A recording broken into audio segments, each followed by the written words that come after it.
Palagi ka pa rin bang nakaka-copyright dito sa mga ina-upload mong video sa Reels dahil nga po hindi ka pa monetize at hindi ka pa invited dito sa Try It Now na provide ni Facebook?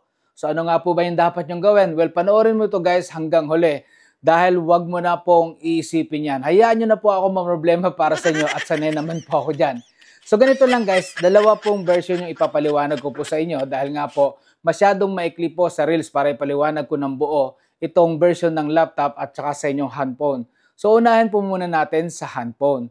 Ang gagawin nyo guys, kailangan i-search nyo po sa Google Chrome. Doon po kayo mag-search. I-search nyo po itong Facebook Sound Collection. So dyan po kayo mapupunta guys kung sakali man po na nag-a-assign nyo na mag-login. So kailangan nyo po mag-login dyan para nang nun makapasok po kayo dito sa Facebook Sound Collection. At kapag kayo po ay nakapasok na, yan po yung makikita ninyo. So, nandyan po yung mga music na kailangan nyong gamitin sa inyong mga content. Kung gusto nyo lang po na may music background para po safe po kayo. No copyright po yan guys. So, mag-search lang po kayo dyan, piliin nyo lang po, then i-click nyo po yung download. So, mapupunta po yan sa files dyan sa cellphone nyo. So, kapag po na-save nyo na po yan sa inyong cellphone, dyan po sa file nyo, so, gamitin nyo na po yung apps na kung saan po kayo gumagawa ng content. For example po sa akin, sa CapCut. So, sa CapCut ko siya po gagamitin. So, ayan po, maglalagay po ako ng video. And then, pagdating po dito sa sound na yan, add sound lang po kayo. And then, may mga option din po dyan. So, ipipiliin nyo lang po dyan yung device. So, sa device po kasi na yon, nandun yung file na dinownload po natin. So, ganun lang po yun guys. I-click nyo lang po yon. And then, yan na po ang mangyayari dyan. Yan na po yung sound no copyright from Facebook. So, ngayon guys, dito naman po sa laptop, ang version naman po sa laptop, same lang din po. So, kailangan po sa Google Chrome lang po kayo mag-search and then lalabas po itong Meta Business Suite na yan na tinatawag. So, dyan po guys, dito po sa gidli na yan, hanapin nyo lang po dyan sa tools sa pinakababa. And then, dyan po, lalabas na po yung sound collection.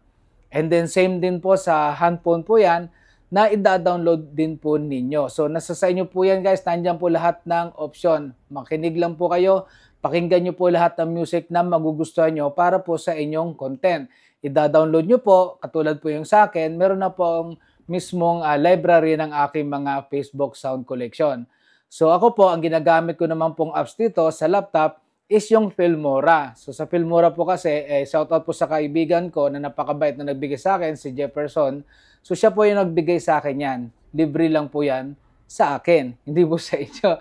Okay, pero marami pong mga apps dito na katulad ng Filmora, DaVinci, marami pong mga free po dyan. Free trial na tinatawag. So ako po, dyan po ako nag-edit. So ganyan lang guys. So kailangan kukuha ko ng video ko and then i-upload ko po, then kukuha po ako doon sa library ko, and then yan na po yung magiging content ko po. May music background na po ako niyan na parang emote-emote din ng style, di ba? So ganun lang guys. So ngayon, ang tanong, baka tatanungin niyo ako, ano mangyayari kapag in-upload mo yan?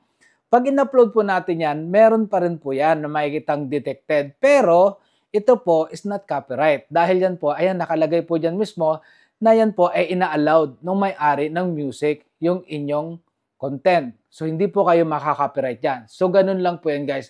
Pero, someday, kung sakali man po na itong may-ari po ng music na yan, wala na po siyang license dito kay Facebook, magkakaroon po rin po ng issue na copyright din yan.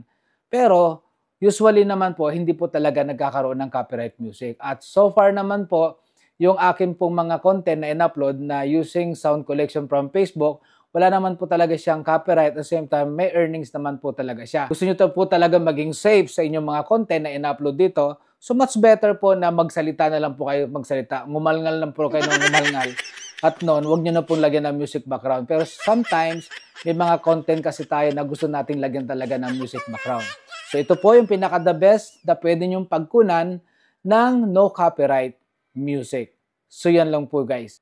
Tuturo ko rin po sa inyo sa next upload ko kung paano nga ba gawing no copyright yung copyright. So abangan nyo po yan. So dito guys, kay Nutnut Palaboy, lahat po ituturo ko po sa inyo. Wala po tayo pagkakait dito. Parang nanon lahat po tayo umangat. Lalong-lalo ka na kung baguhan ka dito sa Reels. So don't forget guys to click that follow for more tutorial. And if you are in YouTube channel, well, subscribe nyo na rin po yan. And share nyo na rin po sa inyong mga friends. Bye!